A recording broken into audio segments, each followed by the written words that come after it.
বর্ধিত সভায় অনেকটা হঠাৎ করেই নেতাকর্মীদের সাথে ভার্চুয়ালি যুক্ত হয়ে বেগম জিয়া ৬ মিনিটের যে ভাষণ দিয়েছেন তাকে অনেকেই গণতন্ত্র পুনঃপ্রতিষ্ঠার মানচিত্র হিসেবে আখ্যায়িত করছেন। আজ দীর্ঘ ৬ বৎসর পর আপনারা আবার একসাথে ফ্যাসিস্ট মুক্ত বাংলাদেশে একত্রিত হতে পেরেছেন।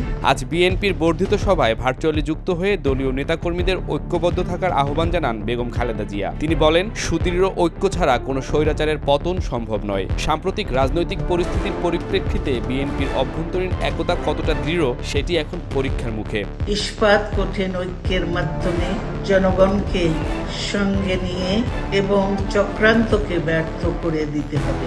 বেগম জিয়া তার বক্তব্যে বর্তমান রাজনৈতিক পরিস্থিতিকে সংকটকালীন অধ্যায় হিসেবে বর্ণনা করেন। তার মতে জনগণ এখনো বিএনপির দিকে তাকিয়ে আছে। তারা চায় একটি কার্যকর রাজনৈতিক দল যারা সত্যিকার অর্থে গণতন্ত্র পুনঃপ্রতিষ্ঠা করতে পারবে। দেশ আজ এক সংকটময় সময় অতিক্রম করছে। আপনাদের এবং ছাত্রদের সমন্বিত আন্দোলনের ফলে ফ্যাসিস্ট শাসকেরা বিদায় নিয়েছে।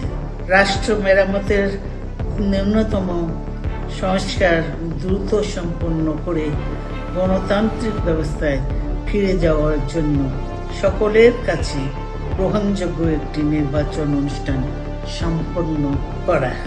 গণতান্ত্রিক বাংলাদেশ বিনির্মাণের জন্য আমাদের সকলকে একযোগে কাজ করতে হবে।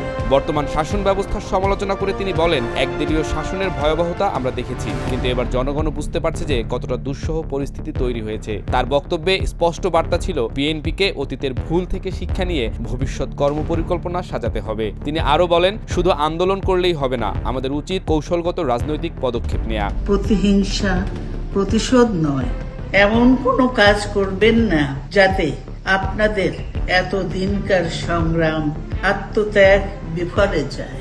আসুন জনগণকে সম্পৃক্ত করে বাংলাদেশ জাতীয়তাবাদী দলকে পূর্বের ন্যায় আন্দোলন, সংগ্রাম ও রাষ্ট্র পরিচালনায় নেতৃত্ব প্রদানে আরও ঐক্যবদ্ধ এবং সুসংগতভাবে গড়ে তুলি।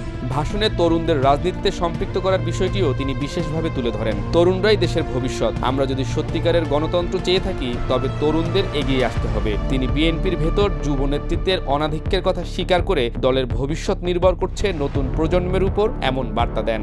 বাংলাদেশের সর্বস্তরের মানুষ, বিশেষ করে তরুণ সমাজ আজ এক ইতিবাচক গণতান্ত্রিক পরিবর্তনের জন্য উন্মুখ হয়ে আছে।